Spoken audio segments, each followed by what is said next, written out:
The psychology of wealth, why earning more won't make you rich. Imagine two people getting the same 50% increase in income. One finally feels rich, the other is still wondering where all the money went.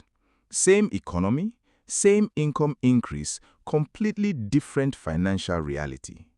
And that raises a fascinating question. If earning more is supposed to make us richer, why do so many people earn more money without ever feeling financially free? The answer isn't simply that they spend too much. It's deeper than that. Your relationship with money is shaped by psychology long before it is shaped by mathematics. When your income increases, your brain doesn't just see more money. It starts redefining what feels normal. Maybe you earned enough to comfortably live in a modest apartment. Then your salary increases and suddenly a nicer apartment feels reasonable.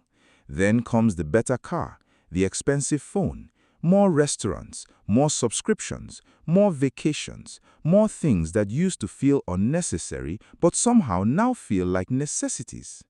Nothing happened overnight. You didn't consciously decide I'm going to remain financially trapped. Your definition of a normal lifestyle simply became more expensive. This is lifestyle inflation, and it's one of the quietest ways wealth disappears.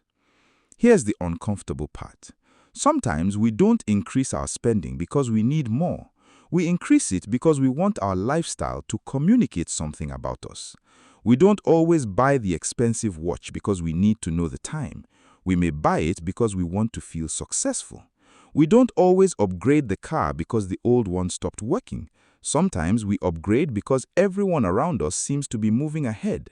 And this is where social comparison becomes financially dangerous. Your brain doesn't evaluate your financial life in isolation. It constantly looks sideways. You see someone buying a house, and suddenly your perfectly comfortable home feels inadequate. Someone gets a new car, and your reliable car starts feeling embarrassing. Someone posts a luxury vacation online, and your ordinary weekend suddenly looks like failure. The strange thing is that you may be comparing your real life to someone else's carefully selected highlights, and yet that comparison can still influence what you spend. This is why wealth psychology matters, because sometimes the biggest threat to your financial future is not a lack of income, it's the need to look like your income is higher than it really is. Think about that. You can spend money trying to prove that you're successful and accidentally become financially unsuccessful. And there is another psychological trap: hedonic adaptation. The human brain gets used to improvements remarkably quickly. The first time you earn a significant raise, you feel different. You celebrate, you breathe easier. But after a while, that new income becomes your baseline. What once felt like a luxury becomes normal. Then you need another upgrade to recreate the same feeling. This can create a strange financial treadmill. You run faster, but you don't necessarily move forward. And this is why earning more isn't automatically the same as becoming wealthy. Income is the fuel, but your financial behavior determines where the vehicle goes. Imagine two people earning the same amount. Person A receives a raise and immediately increases their lifestyle. Person B receives the same raise but keeps most of their previous lifestyle and directs part of the additional income towards savings, investments, or productive assets. After 1 year, the difference may look small. After 10 years, it can become enormous. Because wealth isn't built only by what you earn. It's built by what you consistently keep and what you do with what you keep. That brings us to one of the most underrated psychological skills in wealth building: delayed gratification. The ability to say, I could have this now, but I choose something more valuable later. That's difficult because the brain naturally gives greater emotional weight to immediate rewards. A new phone gives you an instant emotional payoff. Investing that money gives you something much less exciting, a future possibility. Nobody gets dopamine from looking at an investment account that hasn't done anything yet. But wealth often requires becoming comfortable with boring progress. You have to tolerate having money that isn't being used to impress anyone. You have to tolerate watching other people spend while you build.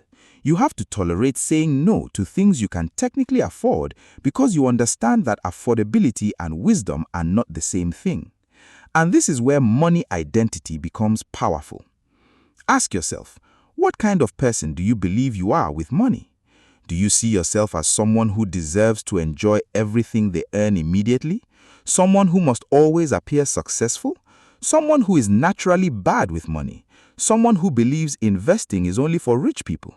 Or someone who sees money as a tool for buying future freedom? Your financial behavior often follows your identity. If your identity says, "I'm terrible with money," every financial mistake becomes evidence that you are right. But if your identity becomes, "I'm someone who makes deliberate financial decisions," your behavior begins to change. Not perfectly, but gradually. And that's the important distinction. Building wealth isn't about becoming obsessed with money. It's about becoming intentional about what money is supposed to do for you. Because there is a difference between being rich and being wealthy. Being rich can mean having a high income. Being wealthy means having financial capacity. Capacity to survive an emergency without panic. Capacity to walk away from a bad situation. Capacity to invest. Capacity to give. Capacity to buy time. That's why the real wealth equation is not simply income. It's income, behavior, surplus, assets, compounding, and eventually freedom. Income gives you opportunity. Behavior determines what happens to that opportunity. Surplus gives you capital. Assets give that capital somewhere productive to go. Compounding gives time a chance to work. And eventually, those decisions can create something more valuable than a bigger paycheck. They create options. So maybe the goal of earning more shouldn't be to immediately create a more expensive life. Maybe the goal is to earn more while allowing your freedom to grow faster than your lifestyle. And perhaps that's the real psychology of wealth. Not learning how to spend more when you earn more. Learning how to make more of what you earn work for the person you will become.